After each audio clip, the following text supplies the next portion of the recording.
À mon tour, donc, de remercier le comité d'organisation et Aïcha Awad pour cet excellent congrès qui est sans faute. On termine cet excellent congrès avec la session d'écho. C'est pour moi un plaisir et même un honneur d'être de nouveau avec mes amis, avec mes collègues. Et c'est un honneur d'être dans cette session qui est parrainée par la Société française de cardiologie.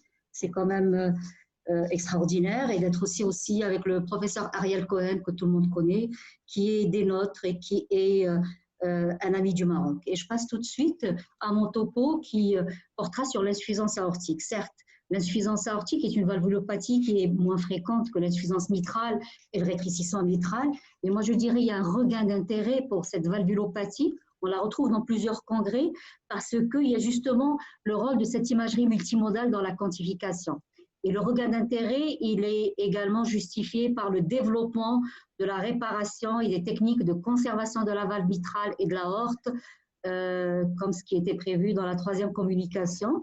Et c'est pour cela que mon rôle, c'est de développer quel est l'apport de cette imagerie multimodale. Et la question qui va être posée, c'est pourquoi la réaliser? Et pour cela, on va se rabattre un petit peu sur les guidelines de 2017 qui sont les seuls jusqu'à présent et qui disent quoi? Ils disent qu'il faut opérer une insuffisance aortique avec une aorte dilatée, quelle que soit sa sévérité.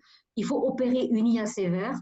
Il faut opérer quand il y a un retentissement sur le ventricule gauche, à savoir un diamètre télésystolique supérieur à 50 et une fraction d'éjection inférieure à 50%. Donc finalement, il y a des questions qui vont être posées à nous en tant qu'échographistes et cardiologues. C'est est-ce que l'aorte est dilatée? Est-ce que l'IA est sévère? Est-ce que le VG a eu un retentissement de cette insuffisance aortique? Et pour répondre à celle-ci, il faut savoir bien sûr qu'on va s'aider en premier de l'échographie, qui est la base de tout le raisonnement et de la quantification, parfois d'échographie transœsophagienne, mais souvent nous allons voir que ce n'est pas du tout facile, qu'il y a quelques cas complexes, et c'est pour ça qu'on va avoir besoin soit de l'IRM, soit du scanner, et pourquoi pas, le 3D est en train de se développer, à une échographie transthoracique ou à une écho transœsophagienne. Et la finalité, c'est quoi en fait? La finalité, c'est de manager ces patients, c'est quel est le moment opportun de la chirurgie, si c'est oui, quelles sont les modalités, est-ce qu'on va placer une prothèse, est-ce qu'on va réparer de façon conservatrice la valve aortique, est-ce qu'on va réparer l'aorte associée.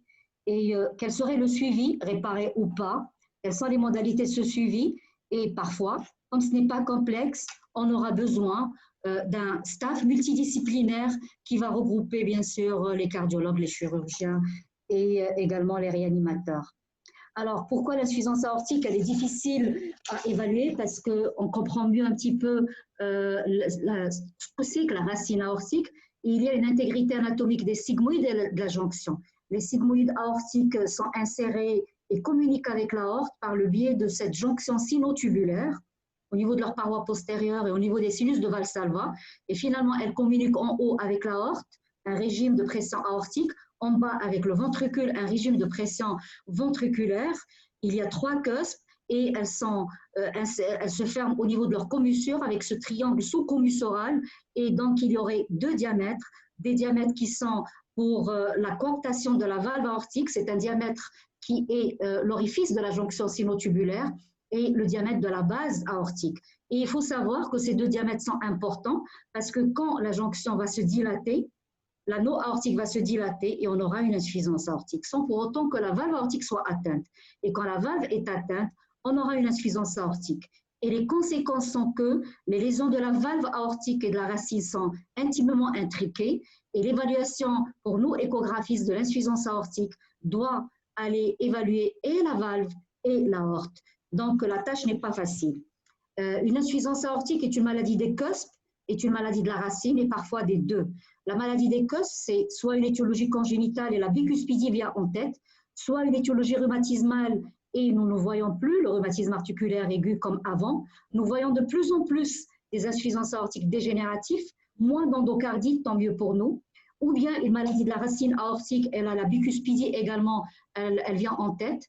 Et la bicuspidie, elle peut toucher et la valve et l'aorte, et elle dilate surtout l'aorte tubulaire, et on parlera d'un syndrome de bicuspidie, ou bien une dystrophie du tissu conjonctif de façon assez diffuse, et c'est la maladie de Marfan. La maladie de Marfan, elle dilate surtout le sinus de Valsalva, ou bien parfois toute l'aorte qui est dilatée, et c'est une maladie ambulo-ectasiante. Ce chapitre va être traité par mon amie Aïda Sfiani. Alors là, c'est l'étiologie. Et il faut savoir que cette étiologie, elle va entraîner des lésions. Il va falloir rechercher par l'écho. Ces lésions, dans la bicuspidie, ce sont des lésions qui sont dues à des contraintes hémodynamiques et un orifice qui n'est pas hémisphérique, qui est elliptique. L'endocardite, ce sont des mutilations valvulaires. Le rhumatisme articulaire aigu, comme vous le savez, c'est des valves épaissies avec les commissures qui sont fusionnées. L'IA dégénérative, ce sont des valves qui sont atteintes, mais il y a une disjonction des commissures. Ça, il faut faire vraiment attention au niveau de l'étude morphologique. Au niveau de la lésion, ce sont des dilatations de l'aorte. Donc, il y a une morphologie de la valve, il y a une morphologie de l'aorte qui revient à l'échographiste. La lésion ou le mécanisme, c'est un prolapsus dans la bicuspidie, une perforation dans les endocardites, et dans la rhumatismale et les dégénératives, ce sont les restrictions. Je ne parle pas des aortites inflammatoires, la SPA, le lupus, les post-radiques, les médicamenteuses qui sont moins fréquentes. Alors que le mécanisme dans les dilatations de l'aorte, c'est une dilatation de l'anneau aortique avec une absence ou une disjonction et l'orifice qui reste ouvert, alors sans atteinte de la valve. Le G, il est le plus souvent excentrique quand il y a une atteinte de la valve. Le G, il est plus souvent central, il est le plus souvent central quand il y a une dilatation de l'aorte. Et c'est ceci qui va expliquer la réparabilité ou qui va être à la base du raisonnement pour dire est-ce que la valve elle est réparable ou pas, et qui permettra également de classer une classification fonctionnelle de la valve aortique comme la classification de la valve mitrale. Et avant de passer à ça, je présente donc cette observation d'un jeune patient, ça passe rapidement, d'un jeune patient qui est venu avec un morphotype normal, asymptomatique, et en fait qui est venu pour une histoire assez bizarre, pour une indication de fermeture d'une CIV. Mais quand on fait l'écho, on trouve que l'aorte, elle se ferme en dôme vers le bas, et déjà on peut penser à une bicuspidie devant cet aspect. Et finalement, quand on voit figé, on penserait qu'il y a 3 cuspes, mais quand on voit la valve en ouverture, on voit qu'il y a 2 cuspes avec un rafé, donc une bicuspidie de type 1. On revoit cet aspect de fermeture en dôme.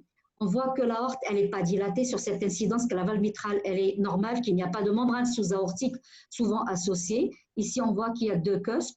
La valve, le Doppler couleur montre que le flux, il est excentré. Ici, on voit qu'il est excentré. Alors, en cas de cavité, par contre, on est frappé par la présence de 2 flux. Un flux qui est plus important et un autre vers le septum, un autre vers la grande valve mitrale. Sur le grand axe, on voit surtout le flux de la grande valve mitrale. Et là, on voit bien qu'il y a 2 flux. Alors, pour résumer, c'est un patient qui a un morphotype normal et on voit un petit peu tout. C'est une bicuspidie de type 1, sans dilatation du VG, sans dilatation de l'aorte, il nous revient donc la tâche de quantifier, et nous allons revenir tout à l'heure. Deuxième cas, pour vous dire que le visage de l'insuffisance aortique, il est assez variable, il y a des visages, c'est celui d'une femme de 51 ans, et ce cas, on les a vus le 12-10, c'est assez récent. Cette semaine, j'ai vu 3 cas de bicuspidie. Donc, la bicuspidie n'est pas du tout rare, elle vient pour un contrôle d'une insuffisance aortique avec dilatation de l'aorte déjà connue. Et donc, on voit que l'aorte, elle est dilatée en bulbe d'oignon de l'anneau, les sinus de Valsalva, la jonction et l'aorte tubulaire. Et on va voir ici, on va voir que l'aorte, elle est tricuspe, elle n'est pas bicuspe. On voit l'aorte qui est dilatée en bulbe d'oignon. Et là, on voit que le G, il est central. On a essayé de calculer une PISA, on reviendra au cours de la quantification. Et là, le résumé, on voit qu'il n'y a pas de prolapsus. On voit qu'il y a 3 cuspes, qu'il y a un flux qui est central. On en est sûr? Et que le VG n'est pas dilaté. Donc, c'est une patiente qui est asymptomatique, contrôle systématique. Elle nous ramène un scanner, il est fait il y a 1 an, et qui a une aorte de 58. Là, je ne discuterai pas beaucoup ces dilatations, on les discutera tout à l'heure après le topo de Aïda Sfiani. Alors finalement, devant ces 2 cas, il y a des questions qu'on va se poser. C'est quelle est l'étiologie qu'on doit suspecter? Quel est le mécanisme rhumatismal congénital endocardite? Quelle est la sévérité de l'insuffisance aortique dans ces 2 cas? Est-ce qu'il faut s'aider en dehors de l'ETT d'une autre technique d'imagerie, à savoir l'ETO, une IRM, un scanner, une angiographie, une choro préopératoire? Quelle serait votre attitude thérapeutique et quel serait le suivi? Et quelle serait la cause la plus probable du décès subite de l'oncle dans la première observation du patient âgé de 26 ans? Et moi, avant de passer à la quantification, je prendrai un peu de temps parce que la quantification, elle va se faire certainement par l'échographie transthoracique, mais il faut se dire dans quel profil je travaille et il faut tenir compte des facteurs qui peuvent fausser tous les critères que nous allons voir. Et ces facteurs, ce sont les paramètres qui dépendent des conditions de charge. D'abord, on ne peut pas évaluer une insuffisance aortique si on ne prend pas la tension artérielle. Une hypertension artérielle importante va surestimer le volume de l'insuffisance aortique et donc l'insuffisance aortique. Et il faut équilibrer la tension et réévaluer la réalité de cette insuffisance aortique. Il faut se dire quelle est la compliance de l'aorte que j'ai devant moi et il faut voir quelle est la morphologie, est-ce qu'elle est dilatée, en particulier une maladie annulo-ectasiante, les dimensions de cette aorte, quelle est la compliance du VG. Quand le VG est dilaté, on peut avoir des paramètres qui sont faussés, la PDD-VG de ce ventricule. On va voir que tout ce qui est PHT et d'autres paramètres vont être faussés. Et puis, le point le plus important qu'il faut étudier, c'est les sigmoïdes qu'on a devant nous. Est-ce que c'est une bicuspidie? Est-ce que c'est une aorte dilatée? Est-ce qu'il y a un prolapsus valvulaire? Comment est le G? Est-ce qu'un G excentré, des G multiples vont fausser également l'évaluation sur les paramètres classiques? Et puis également, quelle est la durée de la diastole? Une ACFA rendra la tâche plus ardue. Une bradycardie, une tachycardie peut fausser des paramètres, en particulier les faits et les diastoliques. Donc, un examen échographique préalable de la morphologie des valves, de l'aorte, du G d'insuffisance aortique permettra d'identifier les cas qui peuvent invalider les hypothèses géométriques de la méthode PISA ou qui peuvent invalider l'applicabilité, je dirais, des paramètres Doppler. Et le préalable indispensable avant toute quantification, c'est quel est le type ou le mécanisme de l'IA, morphologie de la valve, morphologie de l'aorte, morphologie du G. C'est ce que j'ai essayé de résumer sur cette diapo. La morphologie de la valve, est-ce qu'il y a un prolapsus? En fait, c'est le mérite du grand axe et du petit axe dans l'étude de cette morphologie. Est-ce qu'il y a un RM associé, le plus souvent c'est le rhumatismal des valves épaissies? Ici, on voit qu'il y a une végétation dans l'endocardite. Dans la dégénérative, on voit que c'est des valves qui sont scléreuses. Le petit axe vous montrera, dans ce cas de prolapsus, la bicuspidie. Ici, il nous montrera ce qu'on a vu dans les lésions, les commissures soudées, un orifice étoilé avec une disjonction des commissures dans la dégénérative, et puis des mutilations. Et quand on fait l'écho-couleur, on va voir le flux sur lequel on va se baser pour évaluer la quantification. Parfois, c'est facile, parfois, c'est difficile. La morphologie de la racine aortique, là, c'est une bicuspidie. Comme notre cas, on la classera, ce n'est pas l'objet d'aujourd'hui, dans la classification des Schaeffer américaine ou de Sévère. Notre patient, il a un rafé entre la coronaire droite et la coronaire gauche, donc c'est un type 1. La morphologie de l'aorte, ça va être détaillé tout à l'heure. Ce qu'il faut dire, c'est rapidement, il faut mesurer ces différents diamètres, la base de l'anneau, le diamètre des sinus, le diamètre de la jonction, le diamètre de l'aorte tubulaire. Il faut savoir les mesurer en télédiastole sur une valve fermée. Voilà un petit peu le type 1 quand l'aorte est dilatée au niveau des sinus, le type 2 tubulaire, le type 3 quand il n'y a pas de dilatation, on vous parlera tout à l'heure. Dans nos deux types, chez le patient, c'est plutôt une aorte non dilatée, c'est un type 3, et l'autre patient, c'est une maladie annulo-ectasiante. On a eu deux cas, c'est le G central par la maladie annulo-ectasiante et le G qui est excentré dans le cas de la bicuspidie. Donc voilà un petit peu avant de rentrer dans le vif du sujet. Quel est le mérite du multimodal? Oui, certainement. Quand on n'arrive pas à étudier une morphologie, on peut s'aider de l'écho 2D, en particulier dans la vue mi-œsophagienne 120 degrés. On voit très bien qu'on voit l'aorte avec même les dimensions. Puis ici, on voit qu'il y a une végétation. Ici, on voit qu'il y a une bicuspidie. L'écho 3D pour ceux qui lancent, parce que ça va venir, on voit très très bien sur une vue chirurgicale les sigmoïdes, les mécanismes d'ouverture. Un scanner peut également intervenir en dehors de l'étude de l'aorte pour étudier la morphologie des sigmoïdes. Et l'IRM, c'est surtout d'autres paramètres, mais elle peut étudier également et l'aorte et la morphologie. Donc voilà un petit peu. Et maintenant, quelle est la quantification et quelle est la sévérité de l'insuffisance aortique? Je dirais que c'est une approche multiparamétrique et elle est intégrative. Quantifier une fuite reviendra à voir les paramètres surtout semi-quantitatifs et quantitatifs, évaluer un retentissement sur un ventricule, sur une AP, également sur une aorte, parce qu'une IA, elle dilate l'aorte et elle entretient la dilatation. Les paramètres semi-quantitatifs, c'est une vena contracta, un PHT, un effet télédiastolique. Les paramètres quantitatifs que nous utilisons surtout, c'est la PISA. Parfois, ça peut être les méthodes volumétriques. Et nous allons voir un à un. Vous les connaissez, je ne vais pas m'attarder. Je vais surtout montrer quelques limites qui rendent la tâche difficile. La vena contracta chez notre patiente qui est alors dilatée, elle est à 2. Quand elle est inférieure à 3, c'est très facile, Léa, elle est faible. Et moi, je dirais, moi, je m'arrête à ce stade. On peut même ne pas aller vers la vena contracta quand on est sûr que le VG n'est pas dilaté et qu'il y a une vena contracta petite. Après, quand elle est au-delà de 6, l'IA est volumineuse et la zone grise, c'est en 3 et 6. Malheureusement, les limites, c'est quand il y a des G multiples et quand il y a une bicuspidie où l'orifice il est elliptique et c'est pour cela que probablement dans les années à venir, on aura l'évaluation par l'écho 3D. Pour l'instant, elle n'est pas encore validée. Finalement, on passera également à l'aorte descendante, à ce niveau, au niveau de l'isthme, après le départ de l'artère sous-clavière. Et quand on a la chance d'avoir un flux holodiastolique, on va mesurer l'effet télédiastolique avant le ressaut. Un effet télédiastolique supérieur, je dirais à 18, même 20, est en faveur d'une IA sévère. Inférieur, c'est en faveur d'une IA minime. Les limites sont dues surtout à une tachycardie. Il ne faut pas qu'il y ait une tachycardie, il ne faut pas qu'il y ait une bradycardie, il ne faut pas qu'il y ait également un canal, ça c'est plus rare chez les patients qui sont plus jeunes. Et quand on n'a pas un flux holodiastolique, on peut aller vers l'aorte abdominale, j'avoue qu'on l'a fait pas très souvent, et de rechercher un flux diastolique. Et quand il y a un flux holodiastolique, c'est en faveur d'une IA importante. Le troisième paramètre, le dernier, je l'ai mis en dernier, parce qu'il est entaché de beaucoup de limites. Moi, je l'utilise très peu, étant donné ses limites. C'est le PHT dans l'IA chronique. Quand on arrive à avoir une bonne enveloppe, il faut avoir une vitesse au moins de 4. Les limites sont dues à la PTD-VG dans une IA avec un VG dilaté, les pressions de remplissage élevées, sont dues à une ACFA. Quand il y a une ACFA, il faut prendre un flux, une enveloppe spectrale de durée moyenne, et peuvent être dues également à une IA excentrée, comme le cas chez notre patient. Et là, il faut se mettre soit en grand axe, et il faut baisser, bien sûr, la ligne vers le bas, et on va avoir un flux qui est négatif. On peut calculer la PHT ici, ou l'astuce, c'est de se mettre en parasternale droite. Qu'est-ce qu'on fait finalement? La vena contracta, elle est recommandée. Le flux dans l'aorte ascendante, il a un intérêt pratique, moi je dirais considérable. Le PHT, il a des limites importantes. Après cette évaluation semi-quantitative, nous allons partir vers l'évaluation quantitative. C'est la PISA que tout le monde utilise. La PISA, elle est souvent facile à obtenir.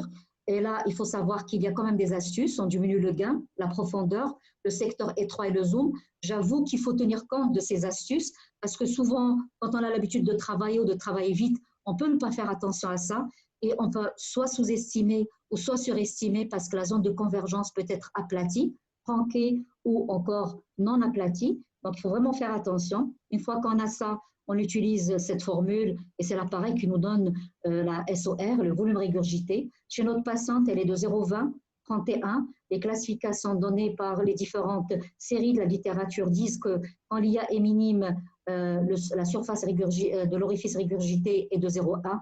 Au-delà de 0,3, c'est une IA sévère.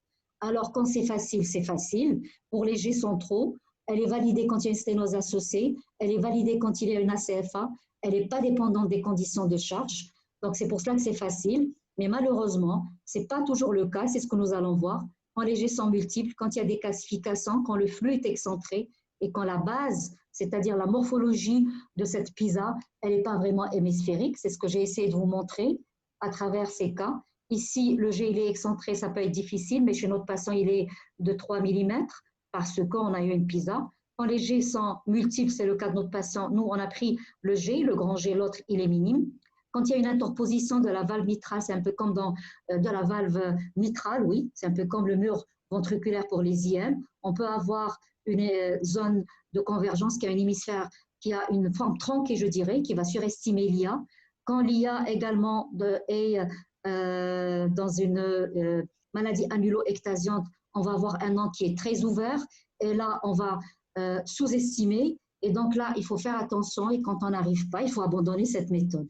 Qu'est-ce qui est recommandé par l'Association européenne d'échographie? Il faut savoir que c'est surtout la vena contracta et la méthode de la PISA, le plus souvent règle le problème pour évaluer la sévérité et parfois, on est obligé d'aller vers des paramètres complémentaires quand il y a une discordance. Alors, quand tout est concordant, c'est très facile.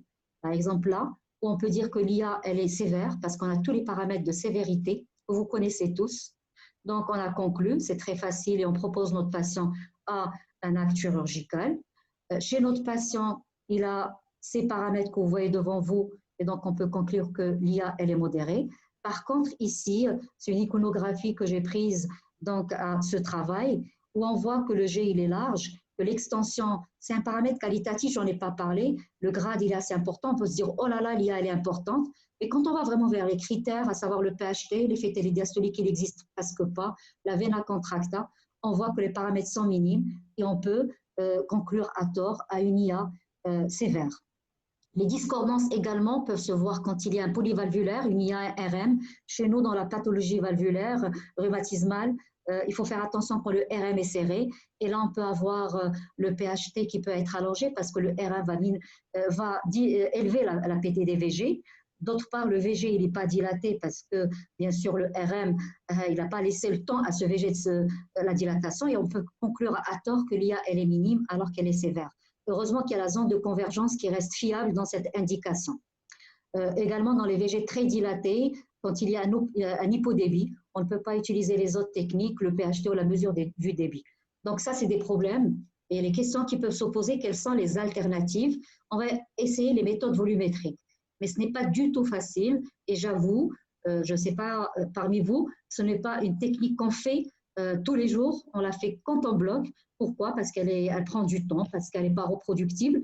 Et là, on se dit, qu'est-ce que c'est que le volume régurgité? C'est un volume d'éjection. Le volume d'éjection, ce qui rentre par la valve mitrale et ce qui sort par l'aorte. Et on va calculer le volume d'éjection par l'équation de continuité en utilisant des débits. Le débit mitral, il faut mesurer l'anneau mitral.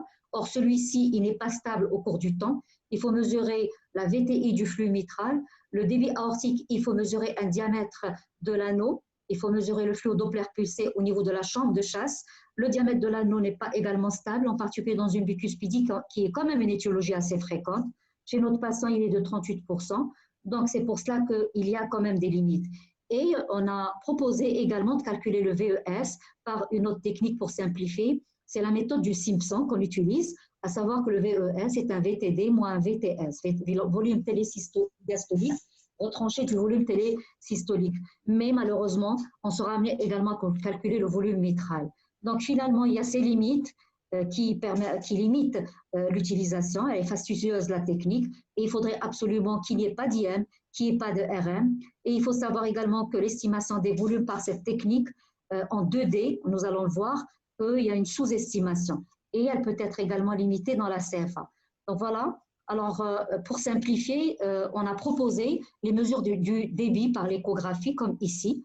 Il suffit de faire un débit par le Doppler pulsé au niveau de la chambre de chasse. Et là, il faut bien positionner sa fenêtre d'échantillonnage, le volume. Et par exemple, dans ce cas, on va voir ici, il est estimé à 3,7. Alors, attendez que je vois clairement. Donc, c'est ça. Et finalement, on dit que quand le débit aortique est supérieur à 10 litres par minute, l'IA, elle est sévère. Dans les recommandations européennes, 9 litres par minute. Ça peut être également difficile par la position du curseur dans une fibrillation auriculaire. Et pour simplifier, on s'est dit, comme critère qui est validé avec une sensibilité qui reste meilleure, c'est la VTI dans la sous-aortique. Et quand cette VTI est supérieure à 30, là, l'IA, elle est sévère et on voit que la VTI, elle est à 32. Donc, à condition que quoi? Qu'il n'y ait pas d'hypodébit, par exemple une dysfonction VD, dans une IM significatif, dans un RM serré, dans une cardiomyopathie dilatée ou un hyperdébit, dans une hyperthyroïdie ou une anémie. Là, quand le diamètre de la chambre de chasse est important, on préconise de mettre les débits et la VTI. Donc, voilà un petit peu les alternatives pour des cas qui restent difficiles. Heureusement qu'elles ne sont pas nombreuses. Et parfois, on n'arrive pas à régler le problème malgré ces critères et ces paramètres quantitatifs. Donc, problème. Et là, on va aller vers l'imagerie multimodale. L'imagerie multimodale, ce qu'il faut savoir, c'est d'abord l'échographie avant d'aller vers les autres techniques. L'échographie, oui, 2D, elle peut régler parce que regardez très bien, on voit ici le flux couleur et elle permettra de mesurer la vena contracta et la pisa dans les formes limites. L'échographie 3D, probablement, elle va faciliter la tâche dans les années à venir. Si l'échographie ne règle pas le problème, on va aller à une autre technique qui est l'IRM. Et actuellement, quantifier une IA revient également à connaître la place de l'IRM. Alors l'IRM, elle a un grade 1, non seulement pour quantifier l'insuffisance aortique, mais également pour étudier un ventricule gauche dans ses dimensions et dans sa fonction. Nous allons revenir vers ça. Plusieurs études, quand on voit un petit peu la littérature, parlent de l'IRM dans l'insuffisance aortique et suggère en particulier ce travail qui est un travail de base qui revient beaucoup dans la littérature de Meyerson, qui dit que c'est une méthode qui a été validée. En particulier, il y a 3 méthodes pour calculer la fraction de régurgitation. La méthode directe est la plus facile, qui dit qu'une fraction de régurgitation est le volume antérograde moins le volume rétrograde sur le volume antérograde. Et dans ce travail, il y a un intérêt qui est pronostique en disant que quand la fraction de régurgitation elle dépasse 33%, il suggère, et que le volume télédiastolique du VG dépasse 246 millilitres, qu'il faut penser à opérer ces patients. Et dans ce travail, on montre que la reproductibilité, contrairement à la PISA-ECHO, elle est meilleure. Et donc, finalement, si on compare l'IRM à l'écho, la mesure, elle est facile, elle est très reproductible, on n'est pas gêné par les jets excentrés, elle est proposée pour les patients peu échogènes qui peuvent limiter l'échographie. C'est une mesure quantitative, elle est dédiée aussi bien à la valve native qu'aux fuites paravalvulaires et aux fuites post-AVI qui posent un problème au niveau de l'écho, on le sait tous. Elle ne sous-estime pas les volumes, elle est superposable à fraction de régurgitation en ETT, en ETO, et qu'il n'y a pas de sous-estimation. Et puis, cette IRM, elle se développe encore plus du fait de l'avènement du cadre des flots. L'IRM, elle permet d'apporter, bien sûr, d'autres informations que nous allons voir. Est-ce qu'il y a des limites? Oui, la claustrophobie, la disponibilité de l'IRM, ça, on discutera tout à l'heure. Après, les défibrillateurs, les pacemakers, les valves, donc tout ça peuvent être des limites, mais quand même, l'IRM reste supérieur à l'écho. Y a-t-il une place à l'écho de stress dans la quantification d'IA? Non. Moi, je dirais c'est surtout pour le VG et pour étudier la réserve contractile. Et dans les recommandations européennes, il semblerait que quand il y a une diminution de cette réserve contractile, le pronostic post-opératoire, il est mauvais. Donc, ça peut aider pour screener certains types de patients. Alors, l'échographie 3D, est-ce qu'il y a un apport? Beaucoup de travaux sont publiés. Ce travail, je le présente parce qu'il montre qu'on peut étudier et localiser la morphologie par le 3D de l'IA. On peut peut-être également quantifier, mais dans la littérature, il n'y a pas de validation de ces critères. Peut-être qu'à l'avenir, on va avoir des critères et des cut-offs. Et l'écho 3D, elle est importante. Dans ce travail, la conclusion, c'est quand l'image est de bonne qualité, il faut bien sûr avoir de l'expérience. La reproductibilité, elle est en cours. Donc, tout ça, maintenant, il y a plus de publications que de validité.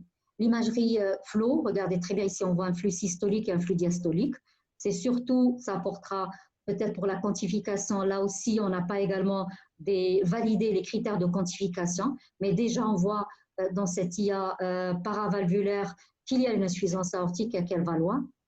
Alors, c'est pour cela que comment quantifier une IA post-AVI?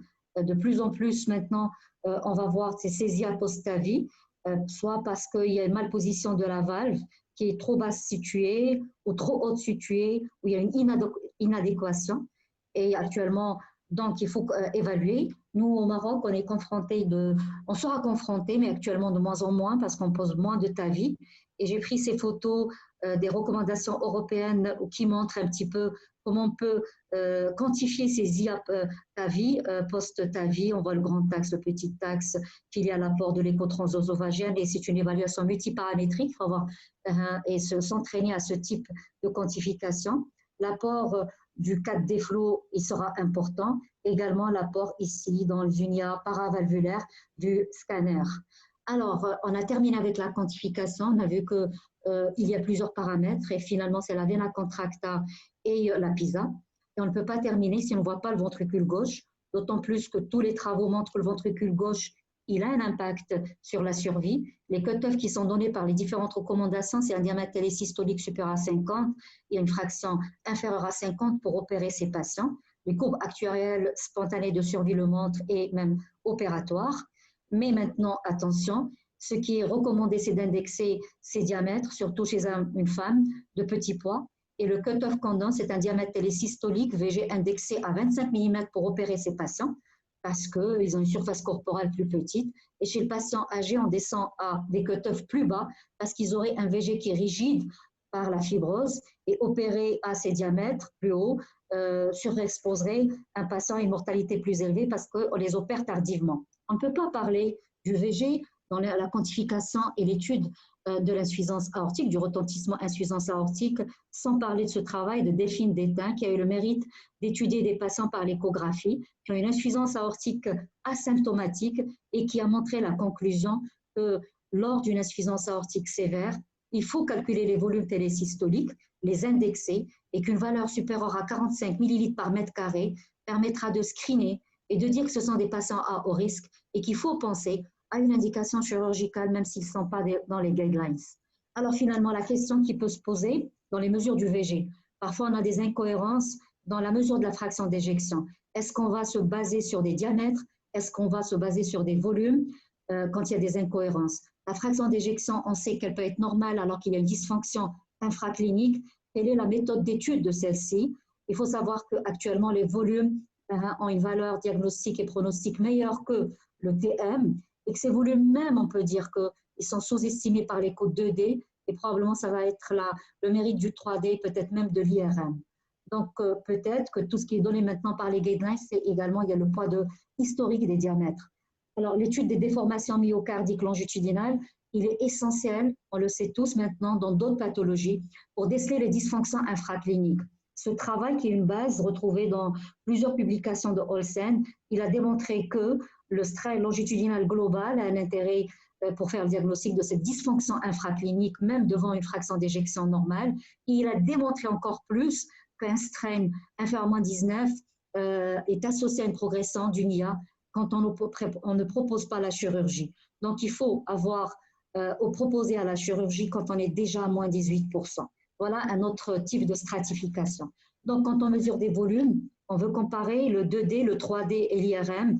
On sait que les volumes ventriculaires sont sous-estimés par le 2D, mieux estimés par le 3D, mais sous-estimés par le 3D par rapport à l'IRM, et que la mesure de la fraction, bien sûr, elle est meilleure par le 3D, elle est meilleure encore plus par l'IRM.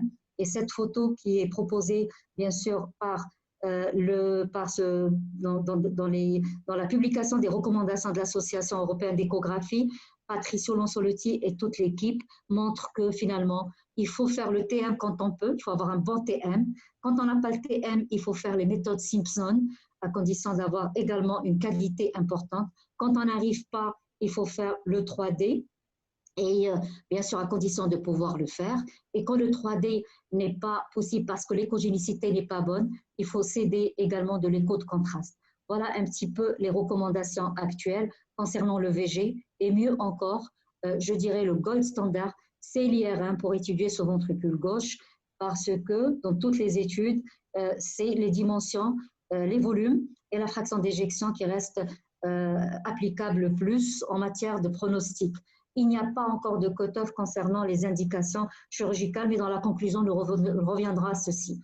Et donc, avant de conclure, si je reprends mon patient de 20 ans, qui a un morphotype normal, qui a une aorte ascendante à 36 non dilatée, qui a ici une bicuspidie de type 1, qui a donc toute l'aorte n'est pas dilatée, un VG qui n'est pas dilaté à 57-58, un G qui est excentré, un double G. Qu'est-ce qu'on peut dire? On peut dire que la bicuspidie est l'étiologie. Le mécanisme est un prolapsus de la sigmoïde antéro-droite.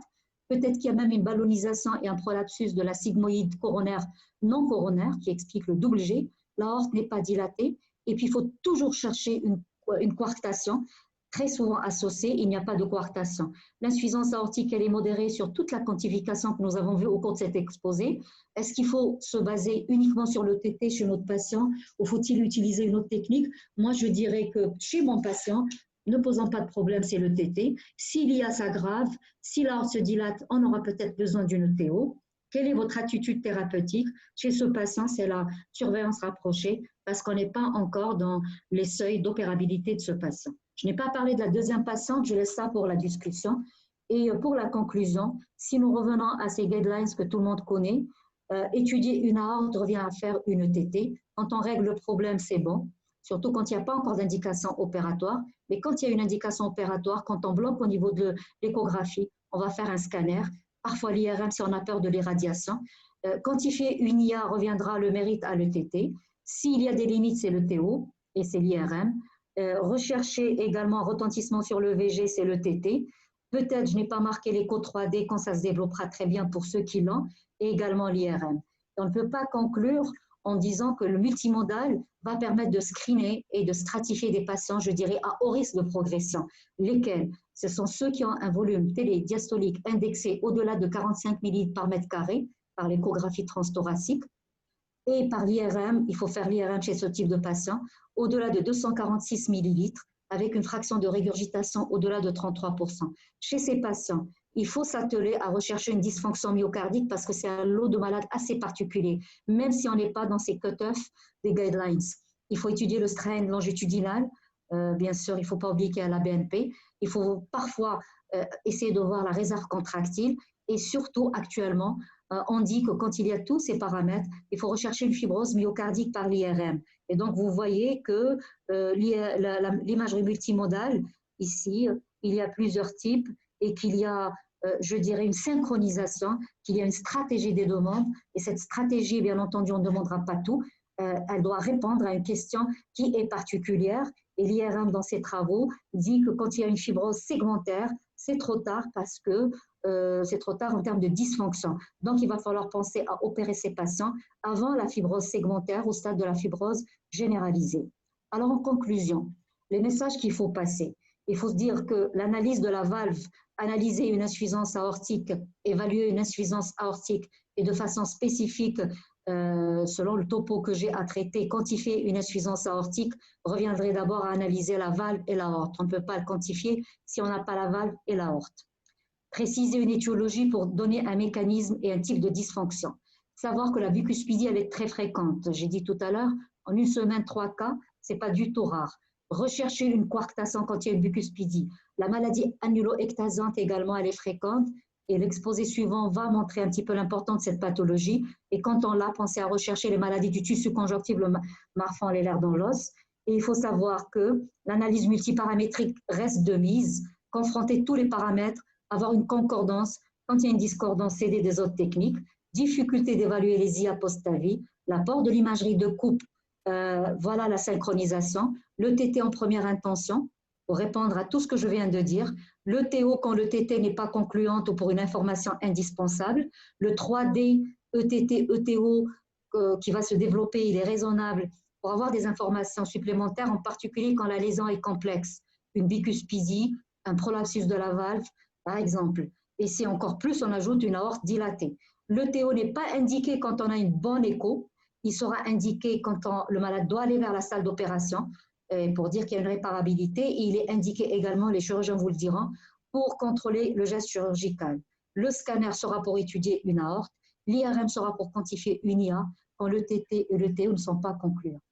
Voilà, je vous remercie de votre attention.